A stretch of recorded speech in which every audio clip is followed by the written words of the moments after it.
दोस्तों आप सभी का स्वागत है आपके अपने YouTube चैनल मैथ मनोरंजन पर और मैं हूं अंकुश कुमार। तो दोस्तों हमारा टॉपिक चल रहा है अनुपात एवं समानुपात। तो दोस्तों इसके हमने अभी तक आपको 30 क्वेश्चन करा दिए हैं। आज 31 नंबर क्वेश्चन से आगे लेके चलते हैं। देखिए दोस्तों 31 नंबर क्वेश्चन में क्या पूछा गया है। इसमें बोला है एक परिवार की आय एवं व्यय का अनुपात, यानी 31 नंबर क्वेश्चन। इसमें बोला है कि एक परिवार की आय और व्यय का अनुपात दिया है, यानी आय का अनुपात दिया है इसमें 10 और व्यय का 7, यानी कमाता है वो 10 रुपये, खर्च करता है 7 रुपये। इसका कहने का मतलब यह है, या कमाएगा इसमें दोस्तों वो 100 रुपये और खर्च करेगा 70 रुपये। इसको ऐसे भी मान सकते हैं, या कमाता है वो 1000 रुपये, खर्च कर देता है 700 रुपये। तो इसको अनुपात का मतलब यही होता है दोस्तों।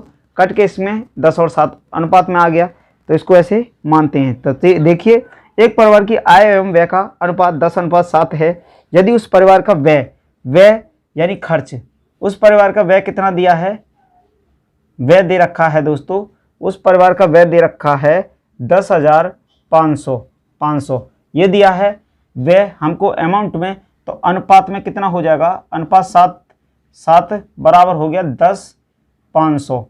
अब दोस्तों इससे काटते हैं 10 एकम 10, 7 एकम 7 और 7 पन्ना 35, यानी 1500 दोस्तों। अनुपात 1 का वैल्यू आ गया 1500। तो अनुपात 10 का मान कितना हो जाएगा, 15,000 हो गया इसका। और इसका कितना हो गया, इसका हमें दिया ही है 10,500 दिया है। तो इसमें क्या पूछा है, बचत पूछा है ना दोस्तों। उसकी बचत क्या हो जाएगी, तो बचत क्या होगा, तो आय माइनस व्यय करेंगे तो बचत निकल जाएगा दोस्तों। आय कितनी है हमारी 15,000 और खर्च कितना कर दे रहा है वो 10,500 रुपये, 10,500 खर्च कर दे रहा है। तो इसमें देखिए कितना बचेगा, 0 10 में से 5 गया तो 5। अब यहाँ कितना बचेगा हमारा 4, यानी 4500 रुपये। 4500 रुपये दोस्तों क्या बच जाएगा, उसकी बचत जो होगी वो 4500 रुपये हो जाएगी। चलिए दोस्तों देखते हैं अगला क्वेश्चन। देखिए दोस्तों क्वेश्चन नंबर 32 नंबर क्वेश्चन, और बोला है दो संख्याओं के बीच का अनुपात। दो संख्या यानी पहली और दूसरी संख्या के बीच का अनुपात है 3:4। 3:4 यदि प्रत्येक संख्या को 6 से बढ़ा दिया जाए तो अनुपात 4:5 हो जाता है। दोस्तों इसमें हम x लगा लेते हैं, x लगा लेंगे तो देखिए ये 3x हो गया, ये 4x हो गया अनुपात में। तो क्यों ना हम इसको 3x बट्टे 4x कर सकते हैं। और फिर इसके बाद बोला है कि प्रत्येक संख्या में 6 बढ़ा दिया जाए, इसमें भी 6 दोनों में बढ़ा दिया जाए तो अनुपात जो होगा हमारा 4/5 हो जाता है। 4:5, हाँ 4:अनुपात का मान मतलब बट्टा ही होता है, तो 4/5 हो जाता है। तो संख्याओं के बीच अंतर पूछा है दोस्तों, इन संख्याओं के बीच कितने का अंतर होगा। तो देखिए 5 15x हुआ, 5 6 30 हुआ और बराबर 4 चौक 16x हो जाता है और 6 चौक 24 हो गया, 24 हुआ। अब इसके बाद 15x + 30 माइनस 16x माइनस 24 बराबर 0। इसके बाद देखिए 15 और यहाँ 30 प्लस में है, यहाँ प्लस में, यहाँ माइनस में, तो यहाँ बचेगा कितना 6 बराबर। यहाँ इसको देखिए 15 है, यहाँ 16 है, तो x बराबर आ गया, x बराबर 6। यानी दोस्तों माइनस में बचता x, तो माइनस में है तो बराबर में ले जाएंगे तो प्लस में हो जाएगा। यानी इसको हम x बराबर 6 भी लिख सकते हैं, x बराबर 6। अब यहाँ इसका मान हो जाता है कितना, 6 तिया 18 और यहाँ कितना हो जाएगा 6 चौक 24, यहाँ हुआ 24, यहाँ हुआ 18 और 18 और 6 कितना होता है 24, 6। तो यही इसका अंतर पूछा है, 6 आ गया इसका अंतर, यानी ऑप्शन नंबर सी, संख्याओं के बीच अंतर है 6 का अंतर हो जाएगा। चलिए देखते हैं अगला क्वेश्चन।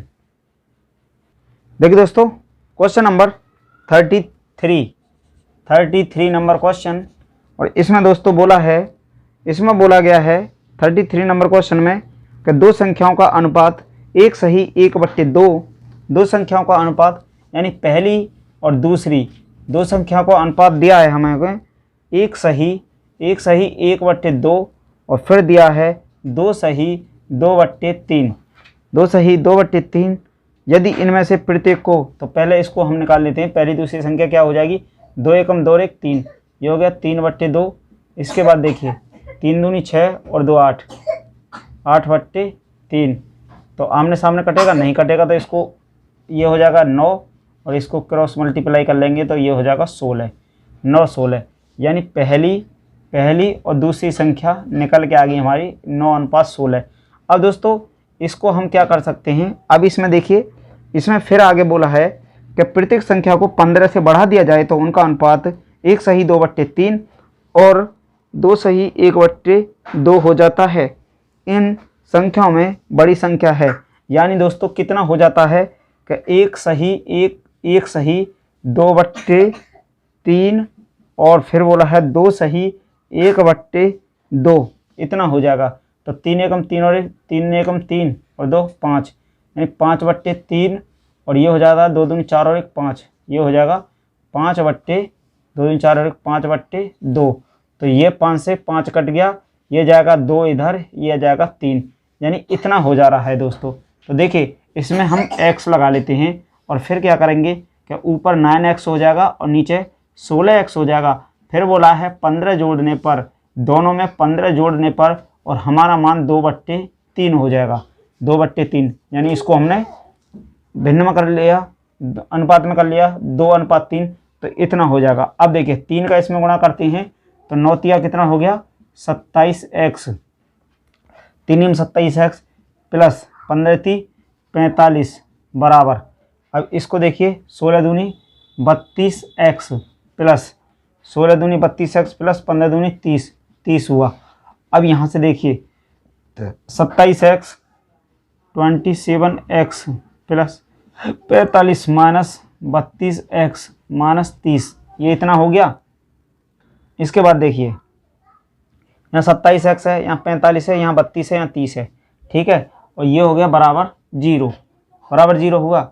अब यहाँ पे देखिए 27x है, यहाँ 32x है, यहाँ 30 है, यहाँ 45, तो 45 है तो यहाँ 15 बचेगा, 15 बचा और माइनस इधर कितना, यहाँ 27 है, यहाँ 32 है, तो यहाँ बचेगा 5x और ये हुआ बराबर 5 से काटा 3 बार में, तो x बराबर कितना हो गया, x बराबर आ गया 3, x बराबर दोस्तों आ गया हमारा 3।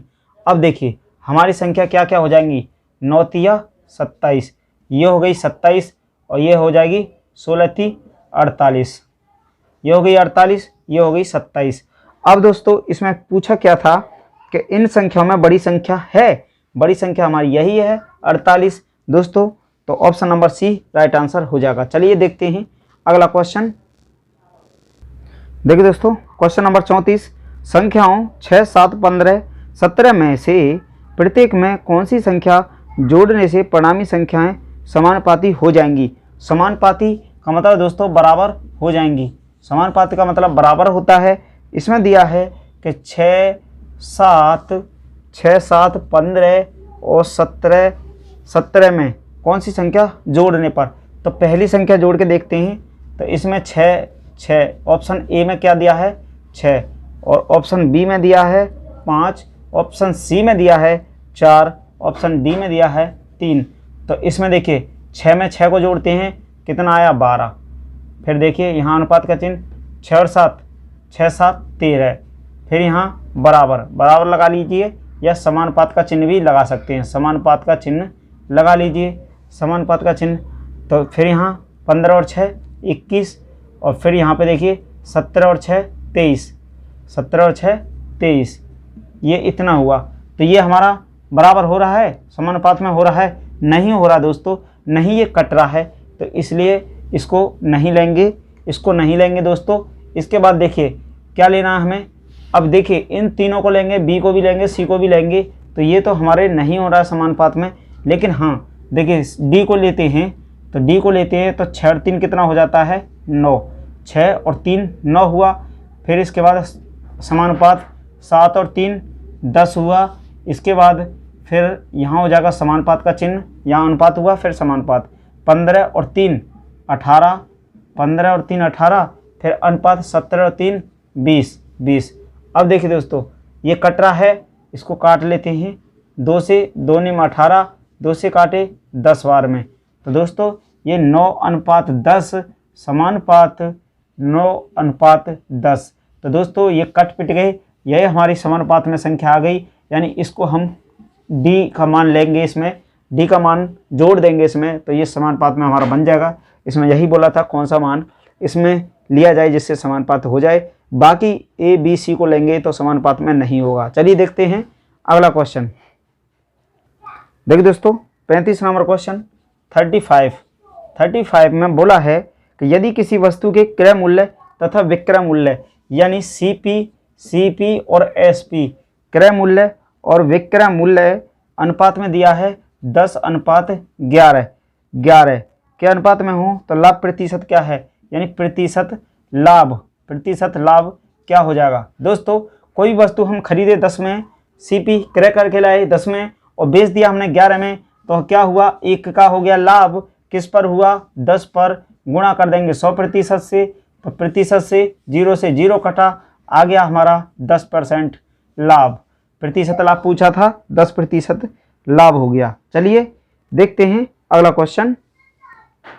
देखिए दोस्तों क्वेश्चन नंबर 36 नंबर क्वेश्चन में बोला है कि अनुपात 7:11 के 7:11 के प्रत्येक पद में किस संख्या को जोड़ने पर अनुपात 3:4 के बराबर होगा, 4 के बराबर होगा। यानी दोस्तों 7/11 में क्या जोड़ दें, अगर हम इन दोनों में x जोड़ दें तो हमारा 3/4 हो जाता है। यानी दोस्तों हमें पता नहीं है कि कौन सी संख्या जोड़ी जाए जिससे कि 3/4 के बराबर हो जाए, तो क्यों ना हम इसमें x रख के मान निकाल सकते हैं।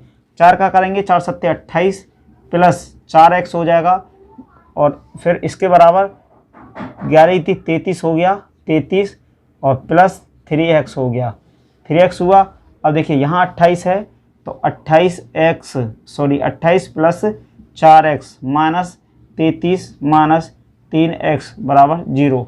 अब देखिए यहाँ 28 है, यहाँ 33 है, यहाँ 4 है, यहाँ 3 है, तो 4 में से 3 घटाया तो 1 बचा, माइनस यहाँ 28 है और माइनस यहाँ 33 है, तो यहाँ कितना बचेगा, 5 बचेगा। 28 और 33 में से 28 को घटाएंगे तो 5 बचेगा, वो भी माइनस में, बराबर 0। और x बराबर कितना हो गया, 5, x बराबर हो गया हमारा 5। इसमें पूछा क्या था, इसमें दोस्तों पूछा था कि क्या जोड़ने पर, किस संख्या को जोड़ने पर, तो 5 जोड़ दीजिए इसमें, यानी ऑप्शन नंबर डी को जोड़ दीजिए और हमारा इतना निकल के आ जाएगा। चलिए देखते हैं अगला क्वेश्चन। देखिए दोस्तों क्वेश्चन नंबर 37 नंबर क्वेश्चन, और बोला है कि किसी व्यक्ति की आय तथा व्यय 11:10 के अनुपात में हैं। यदि प्रति वर्ष वह 9,000 की बचत करता है तो उसकी मासिक आय है। दोस्तों आय हमें पता नहीं है, लेकिन इसमें 9,000 जो दिया है ना, पूरे साल का बचत दिया है। तो देखिए हमें 1 साल का बचत निकालना पड़ेगा, तभी हमारा कोई क्वेश्चन सेट होगा। क्योंकि देखिए किसी व्यक्ति की आय और व्यय, आय और फिर दिया है व्यय, आय और व्यय, यानी कमाता है 11 और खर्च कर देता है 10 के अनुपात में है। यदि प्रति वर्ष वह 9,000 रुपये की बचत करता है, प्रति वर्ष यानी 12 महीने की बचत बराबर 9,000 रुपये। तो 1 महीने की बचत, 1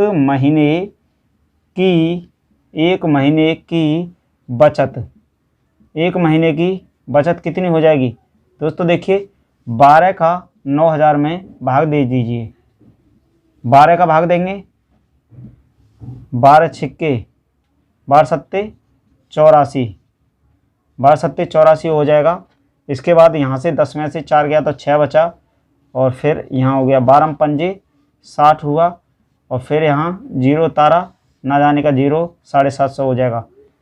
तो 750 रुपये, यानी 1 महीने में वो 1 महीने की बचत उसकी 750 रुपये हो जाएगी। अब इसमें बोला है क्वेश्चन में बोला गया है कि उसकी मासिक आय कितनी है। मासिक आय कितनी है, तो यहाँ अनुपात में देखिए, अनुपात में यहाँ 11 कमा रहा था, 10 खर्च कर रहा था, तो अनुपात 1 बराबर कितना आ गई बचत इसकी 750 रुपये। 750 आई तो इसी का गुणा कर दीजिए 11 में, यानी 750 में और 11 से गुणा कर दीजिए तो आय निकल जाएगा 100 1 पंजे 5 1 सत्ते 7। इसी प्रकार 100 1 पंजे 5 1 सत्ते 7, ये हुआ 0 5 7 5 12 8 8250 रुपये। उसका महीने की जो आय हो जाएगी दोस्तों 8250 रुपये हो जाएगी। चलिए देखते हैं अगला क्वेश्चन। देखिए दोस्तों क्वेश्चन नंबर 38 नंबर क्वेश्चन 38। इसमें क्या बोला है, किन्हीं दो स्टेशनों के बीच प्रथम और द्वितीय श्रेणियों के रेल किरायों में 3:1 का अनुपात है। रेल किरायों में यानी प्रथम एवं द्वितीय, प्रथम एवं द्वितीय। क्या बोला है दोस्तों, किन्हीं दो स्टेशनों के बीच प्रथम एवं द्वितीय श्रेणियों के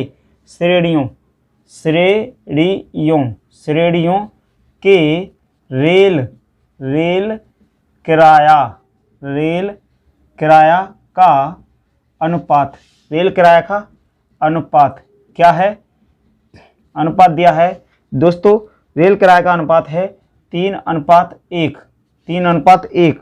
इसके बाद बोला है उन स्टेशनों के बीच यात्रा करने वाले प्रथम और द्वितीय श्रेणियों के यात्रियों की संख्या का अनुपात। फिर बोला है दोस्तों प्रथम एवं द्वितीय श्रेणियों के, प्रथम एवं द्वितीय श्रेणियों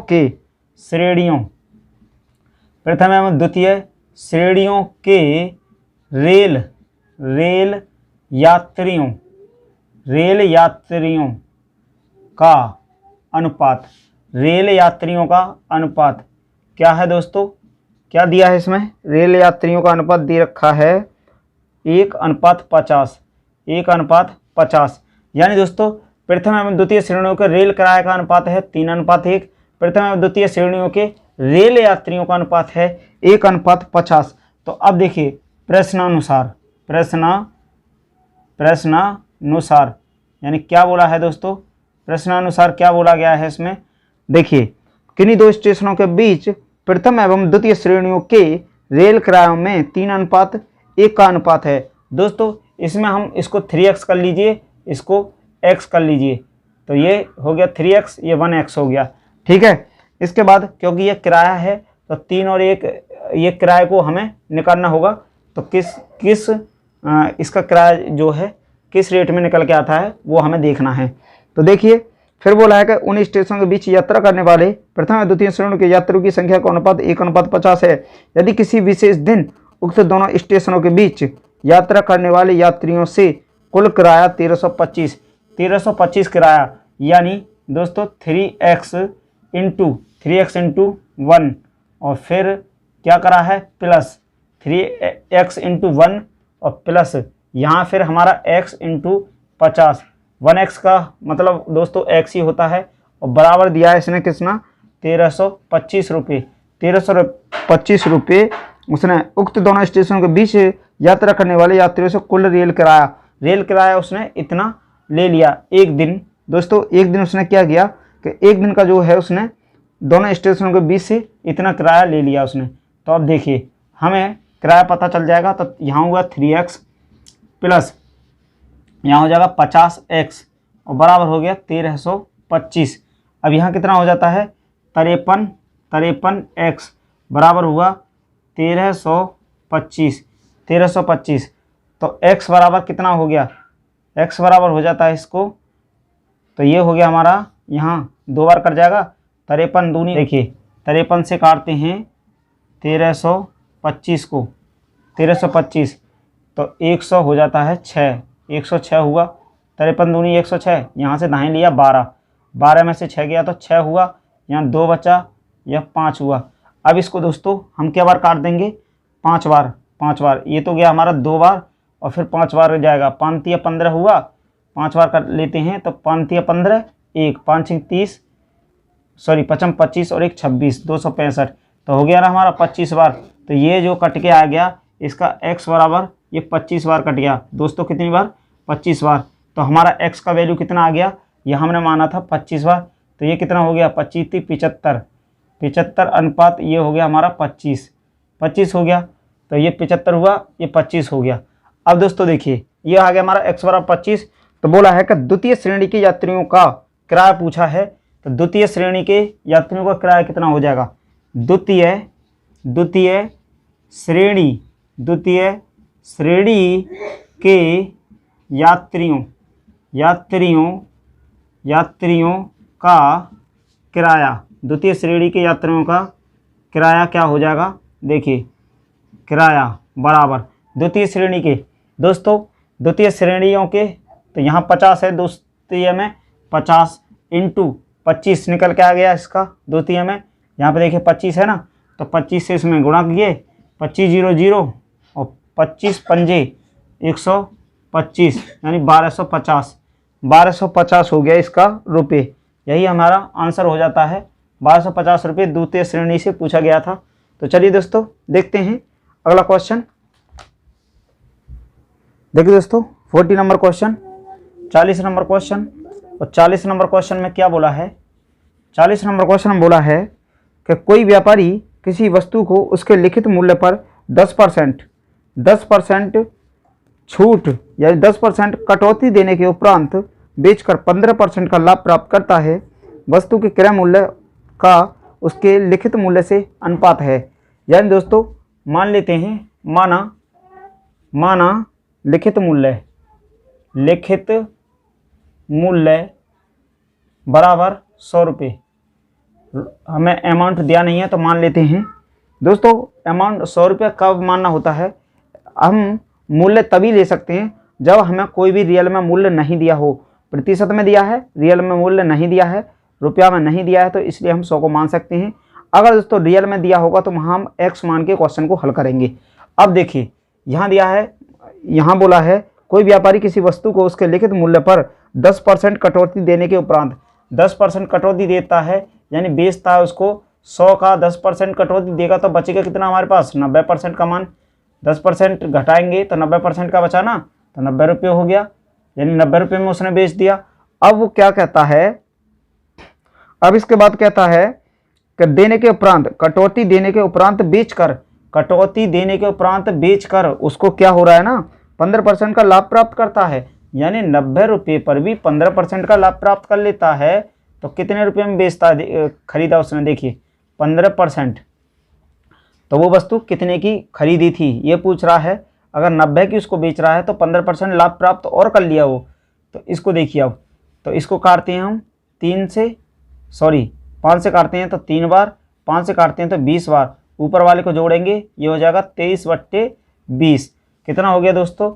इसका उल्टा गुणा करेंगे 20/23, तो ये कितना हो जाएगा हमारा? 2 0 और 9 दूनी 18, 1800 हो गया 23। ये हो गया हमारा CP क्रय मूल्य, कटेगा नहीं। तो दोस्तों अब देखिए इसमें क्या बोला है।